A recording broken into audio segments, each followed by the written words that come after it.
But the benefit of the TN is it's quite fast and very streamlined. Also, there's no cap, so we don't have to worry about running out. Hello, and welcome back to Visa Vibes, the podcast where we try to bring clarity to U.S. immigration, one episode at a time. I'm Emily Newman, managing partner of Reddy Newman Brown PC. And I'm Stephen Brown. I'm also a partner with Reddy Newman Brown PC. Today, Emily, we're going to be talking about the TN visa. It's a very unique U.S. work visa tied to international trade agreements with Canada and Mexico.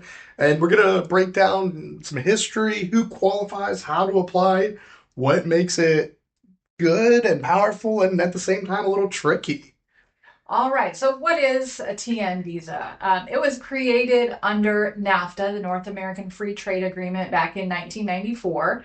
And as part of that free trade agreement, they wanted to make it easier for professionals from Canada, Mexico, and the US to move across the countries and across these borders.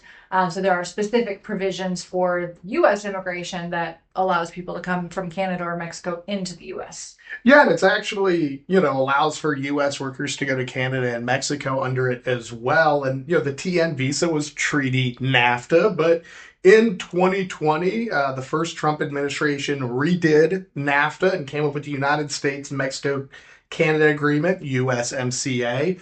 And so it maintained the TN visa, and even though it's treaty NAFTA, it never rebranded the visa. Probably a good thing. I don't think we want to say TUSMCA. Right, That right. was a little Tunska.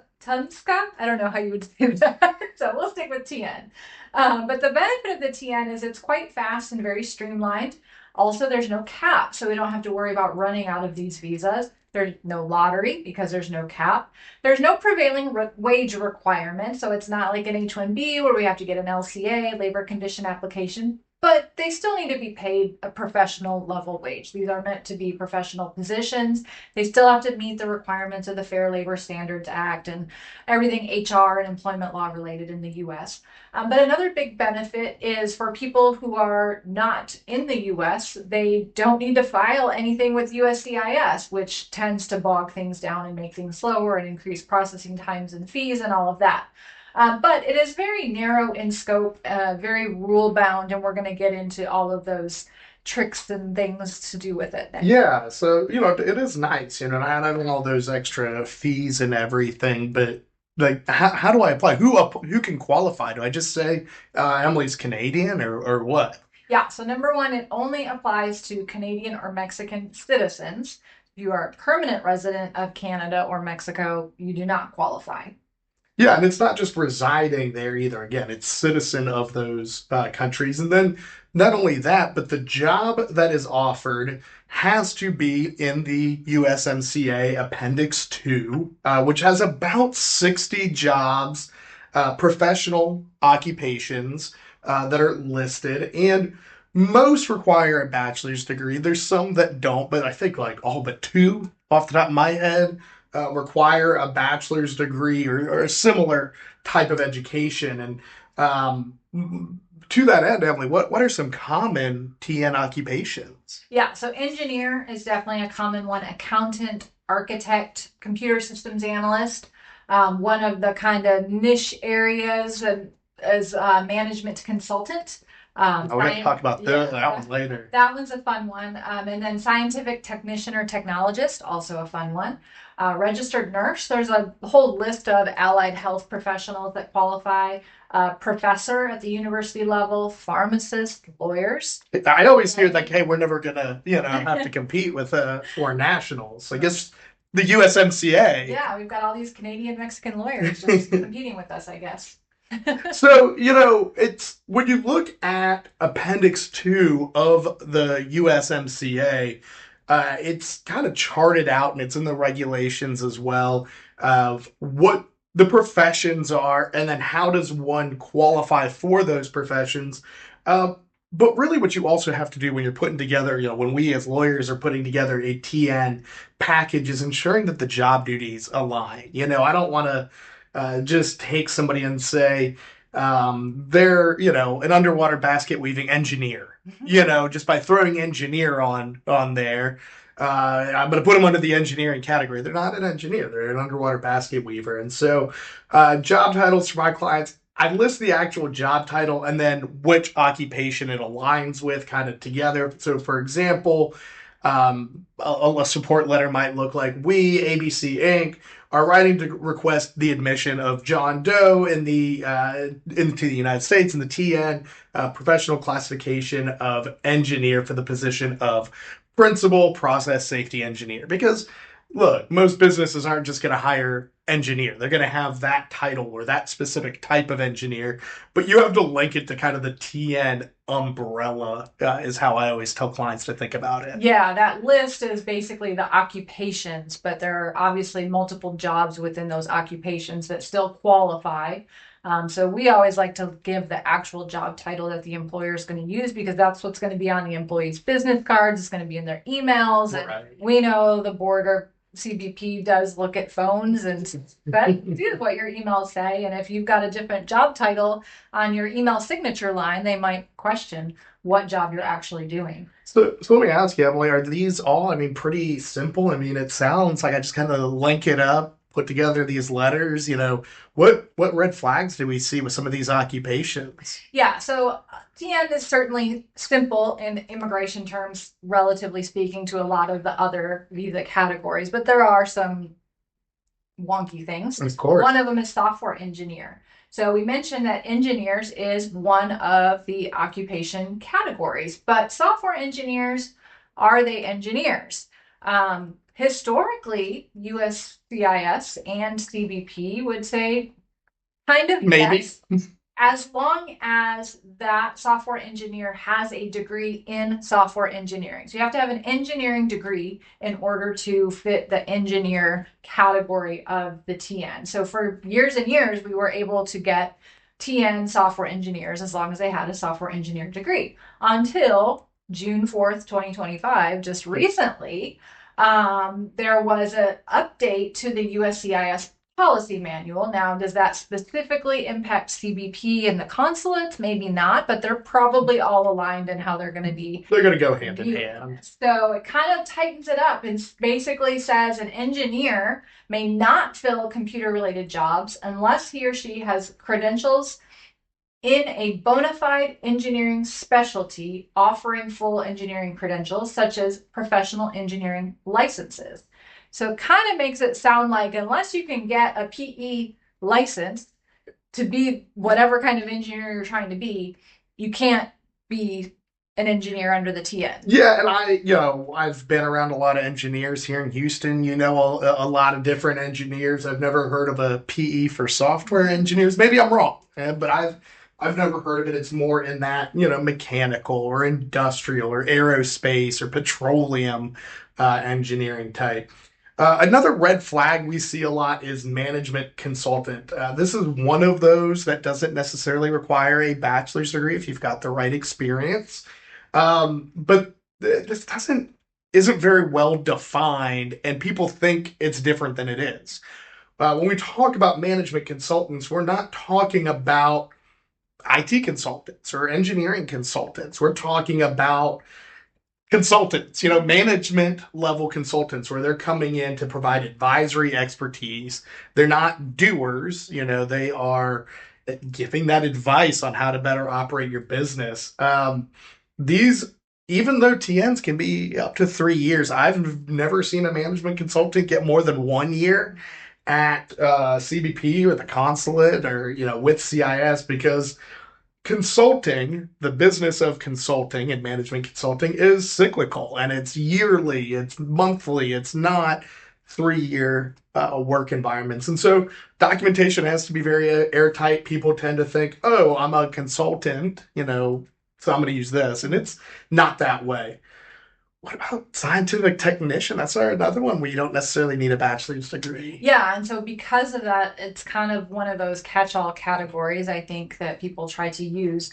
But the trick with this is that the person must be coming into the US to work under the supervision of a degreed professional, and it has to be there's a set list of fields that it can be in. So basically, if the company I don't know, is doing something in biological research and they have a biologist who's in the US who's doing their research, they could be supervising someone to come in as a scientific technician or technologist to support that biologist. That works. So they have to show that that person who is the scientist is working as a scientist. Like that's the majority of their duty. So it can't be someone who's coming in to support a physician where the physician's not is mostly seeing patients and not doing research. If the physician is a research physician, then maybe it could work.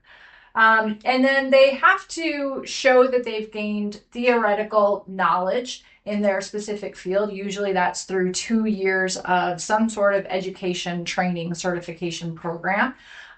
They don't necessarily need that bachelor's degree, as you mentioned, but they do need to qualify by providing extensive experience that's directly related to that profession.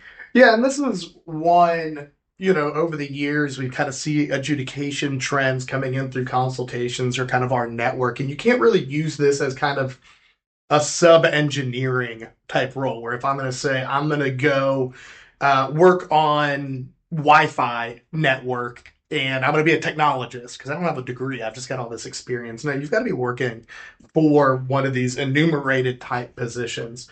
The next one, just kind of a weird one. Nurses, it's only RNs, it's not nurse practitioners or LVNs, so just keep that in mind. You would think nurse practitioners, that next level up in the profession, but it is specifically RNs. All right. So, what does the process look like to get a TN? Yeah, so this is kind of interesting. It really is going to depend on your nationality. We're talking, from RN Canadians or Mexicans, and there is a different process for Mexican nationals and Canadian nationals. Now, Canadian nationals are what we call visa exempt, meaning they don't need to go to the consulate, get that visa foil in order to enter the United States. So for the TN, they could just show up at the port of entry with a TN package, show their Canadian citizenship, show the detailed employer letter, show how they qualify, with the degree, pay the, fee to get the I-94, and assuming everything goes well, they get admitted, but they can just show up at the port of entry. Now, avoid Toronto, Right. because Toronto seems to not like anything immigration, but for the most part, it's fairly smooth. Yeah.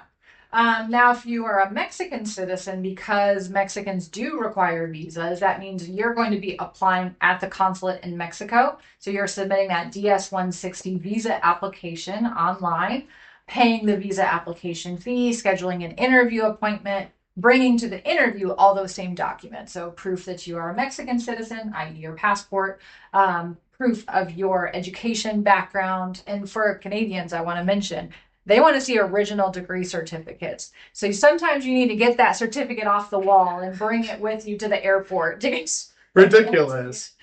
Ridiculous. Yeah. But yeah, and if you've got a French degree, you with the Quebec have translations. Yep, yep. So yeah, and then you need to have the job offer letter that confirms that the position is one that's on the enumerated list of TN occupations. Once you get that visa stamp, you come into the US.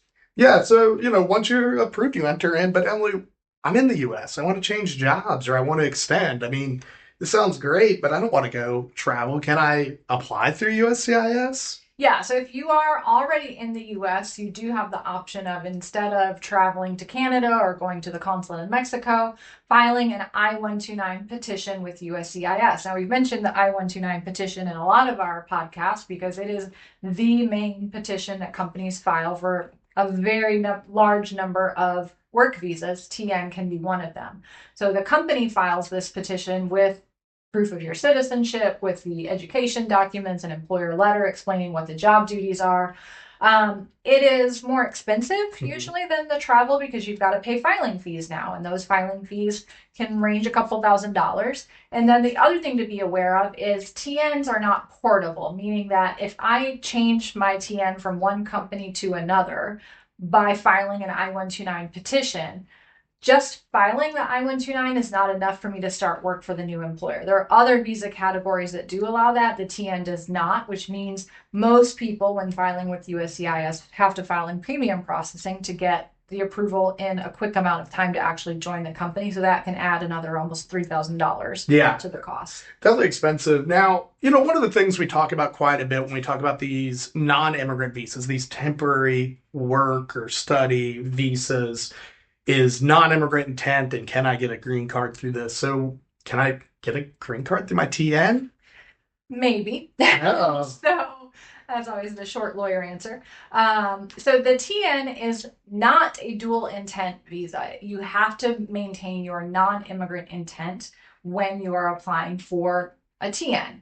That doesn't necessarily mean that you can't get a green card while you're on a TN, but timing is what matters. So when does this intent issue come up? Throughout the life cycle of a TN. Number one, when you are applying for the TN either at the port of entry or at the consulate.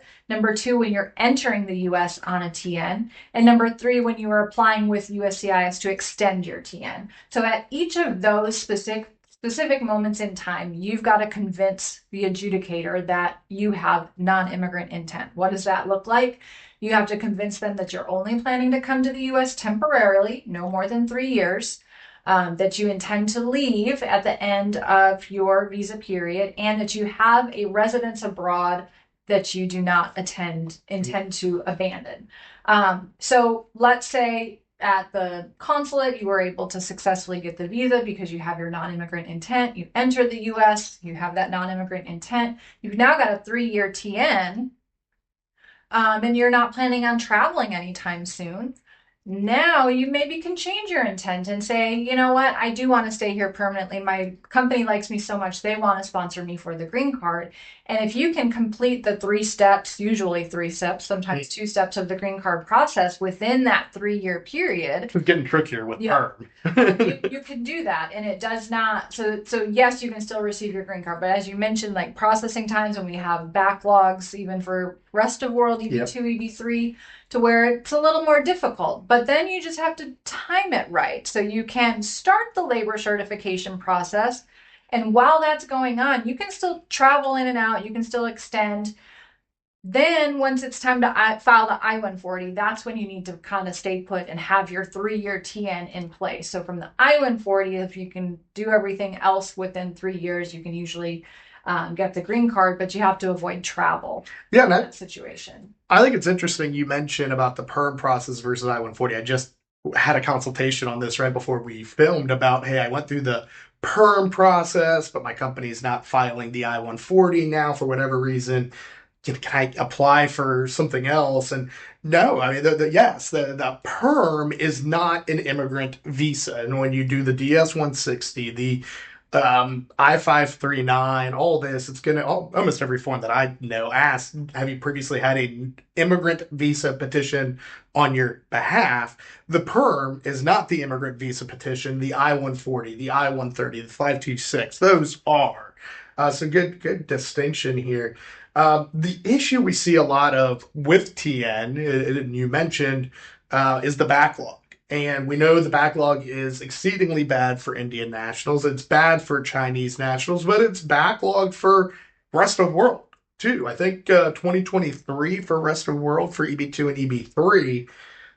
And so, especially when we talk about severely backlogged countries like India and China, you have to know that just because you have Canadian citizenship or Mexican citizenship, it doesn't change how you fall on the visa bulletin. The visa bulletin is the moment you were born, the country of birth, not your citizenship. So you could be a citizen of Canada, but if you were born in India, you are still Indian for the purposes of the EB visa backlog. And so it gets confusing because people think, oh, I'm rest of world now, but it's not. It's again, the green card is you can't ever change. You can never change your nationality. But for non-immigrant visas like the TN, like e-visas, you can change your nationality by getting citizenship elsewhere. So can you stay on a TN forever? You got a backlog, you get a 2012 priority date.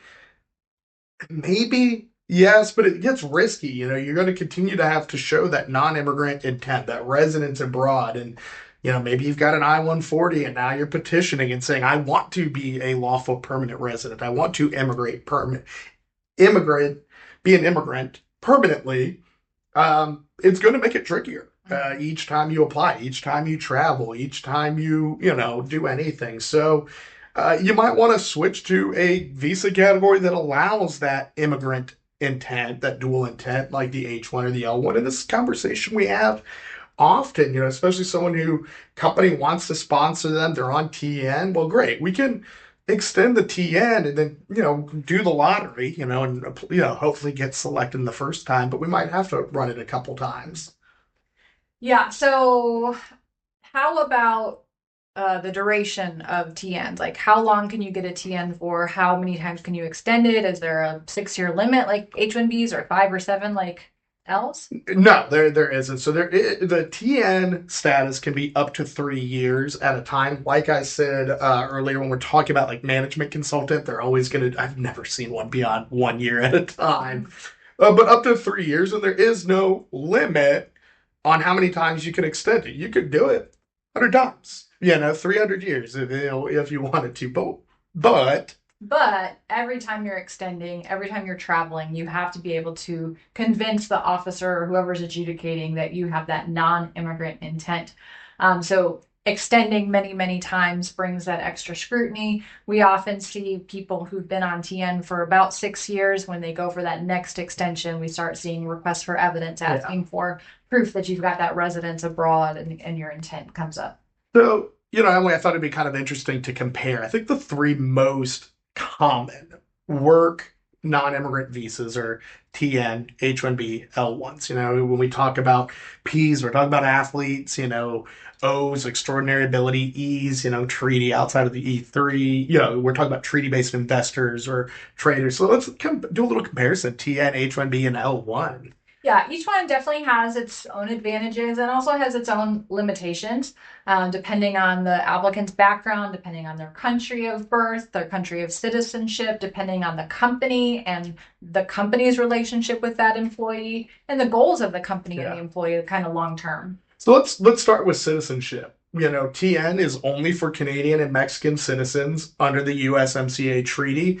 In contrast, H-1B, L-1, that doesn't matter where you're a citizen of, and they permit you to be from anywhere in the world. All right. Another distinction is that dual intent that we talked about. So H1B and L1 both allow for dual intent. So there's no problem pursuing a green card through any of the available options while you're on an H or L compared to a TN where you've got to have that non-immigrant intent, still can kind of get the green card if you time it right and are careful about it. And now, so education. Education's always a hallmark of the immigration, process. And generally speaking, a degree is required for TN. It's almost always required for an H-1B. TN, maybe you can get some flexibility in there for a couple roles, but TN is going to have specific degree requirements. H-1B, you're going to have to show that you have a specialty occupation that requires a degree in a specific field. L1 does not generally have a education requirement unless you're doing an L1B under the blanket. All right, then we have the duration of the visa. So TNs can be granted for up to 3 years at a time. And as you mentioned, they can be pretty much extended indefinitely as long as you have that non-immigrant intent. H-1B is also 3 years at a time, but it's limited to 6 years total unless you are pursuing the green card and have gotten a certain amount of the way into the green card process. Then that 6 year limit goes away and you can keep extending until the green card becomes available for you. The L1 is given for 5 years if it's an L1B for specialized knowledge, or up to 7 years. So you get it for 3 years initially and then extend for 2. And then if you're an L1A manager executive, extend for 2 more for a total of 7. The L1 does not have a provision to extend beyond those 5 or 7 year limits like the H1B does. So that's one of the very negative sides of the L1, given the delays with getting the green card right now. Yeah, and then kind of finally between these three wage requirements, we mentioned this earlier. The H-1B has strict prevailing wage rules where you have to look at the prevailing wage or the actual wage, depending on, the company's situation, and they have to pay that or higher for an H-1B employee. TN and L do not have that requirement.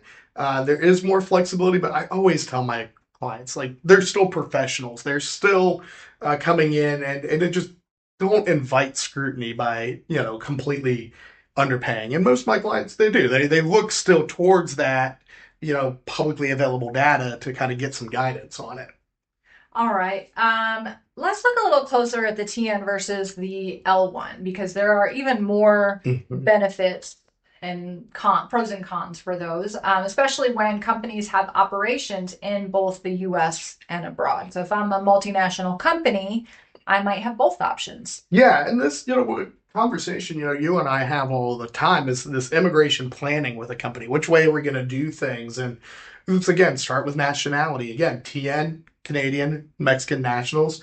L is open to any nationality, and there is no requirement that you be from the same nationality like an E visa.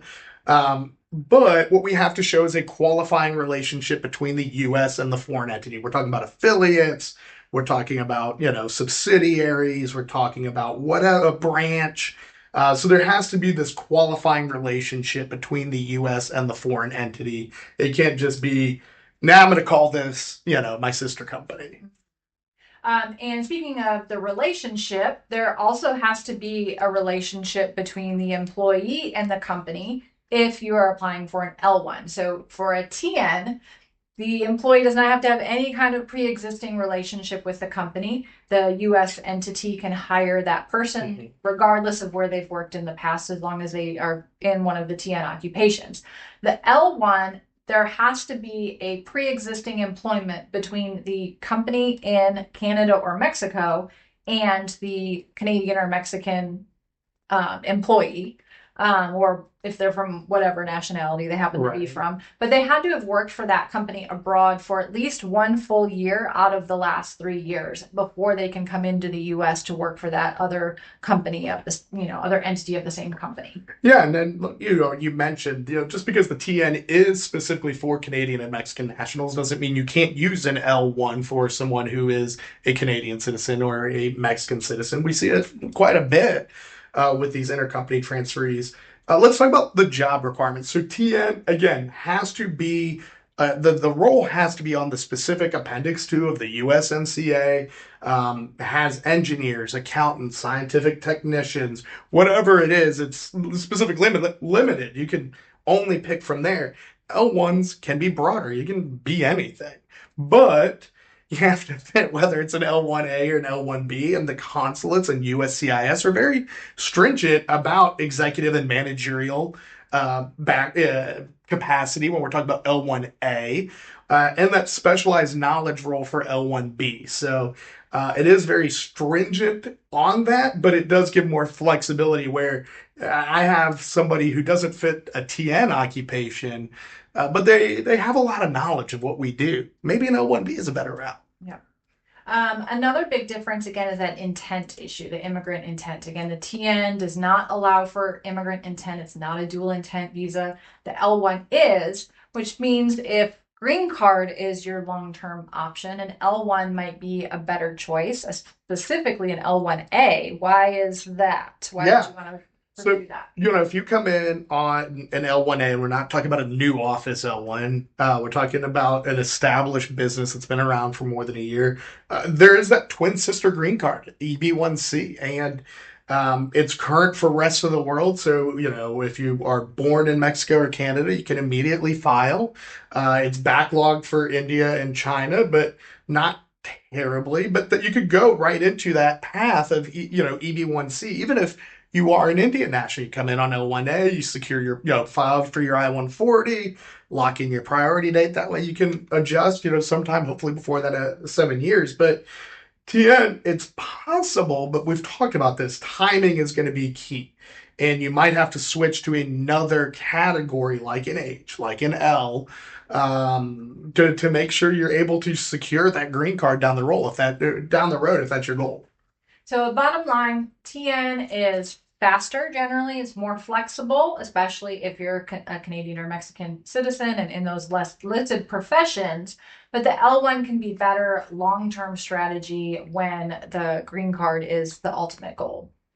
Yeah, so let's talk the future of this. So, USMCA was done in 2020 under Trump's first administration, kind of scrap, take the nuts and bolts of NAFTA, renegotiate it. We're going to call it something different because, of course, we've got to have our branding on it. But there is a mandatory 6-year review, and so July 1st, 2026 begins a review process of the USMCA, and we know the current administration. First off, remember USMCA does a lot more than just immigration. This is a very minor subset of the USMCA. We talk about shipping, we talk about manufacturing, we talk about tariffs, all that. So, this TN category, as part of this USMCA review, could be renegotiated, redefined, eliminated, depending on what's going on in politics and trade negotiations. There's no guarantee that it stays the same. Now, of course, it did for this initial change going from 1994 to 2020. The changes to the TN category were minimal, but I mean, it's going to be Trump again. What is he going to do? I think it's going to depend on what's happening that day between the U.S., Canada, and Mexico. Well, who's in his ear last, right. too. But, we have seen, or very on in the administration, but we have seen immigration as part of broader negotiations, whether it's with, tariffs with China and saying, hey, we're going to pause student visas from China. Well, that's, been walked back because we got a deal. Maybe. I don't know. I see it on social media. Mm-hmm. So we don't know. Maybe it could be expanded. I've been in meetings where people have presented the idea of we have certain positions that are hard to fill, and if we could expand the TN, but it could also be it's lessened. It could be scrapped, and so for long-term planning, it's good to start thinking of what's your backup strategy, especially if you're on a TN now, or you're a company that has a lot of TN employees. What are your next options in case July 2 comes around? They say, no more TN visa. All right. So, what are some of our key takeaways on the TN? Yeah, so TNs are fast. I mean, H-1B at a minimum, we have to wait a week to get the LCA certified, petition with USCIS, really all in. I always tell people that typically it's going to be about a 30-day process, right? From start to finish, maybe a little less. But TNs, you could, please don't, but you could say, hey, we're going tomorrow to the port of entry. We need a TN packet. I'd like to have more time, but that's as quick as it can be because for Canadians, you can apply right at the port of entry. It is renewable, but again, you have to stay within the box of TN occupations and the non-immigrant intent. Yeah, so it's good for short term, mid length US employment, but with the green card, you want to be more strategic about that and figure out if the timing works based on your actual country of birth, not just your country of citizenship. Yeah, and be strategic, especially if you're in a backlog country, which right now everybody is, but some are more backlogged than others. And just know that just because you acquire a citizenship from Mexico or a citizenship from Canada, that doesn't change your chargeability for the purposes of green cards. So that will always be based off of where you were born. All right, well, that wraps up our TN visa deep dive. So if you're a Canadian or Mexican citizen looking to work in the US, this is definitely one visa you want to understand. Yeah, so thanks for listening to Visa Vibes. Be sure to subscribe on YouTube, Spotify, Apple, or wherever you get your podcasts. And if you have any topics you want discussed, feel free to let us know, and we'd like to include it.